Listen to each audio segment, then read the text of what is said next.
So you're walking into the gym for your first workout.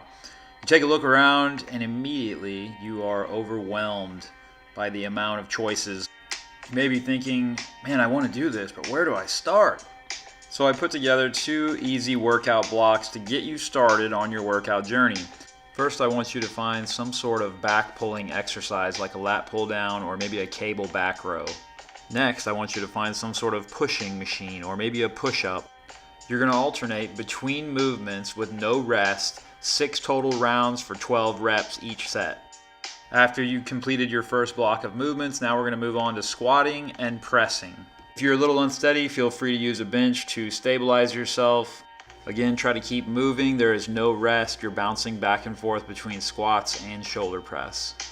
So as you can see, there's a lot of ways you can do this, but we're looking for a push-pull, squat-press, full body combo to get you started.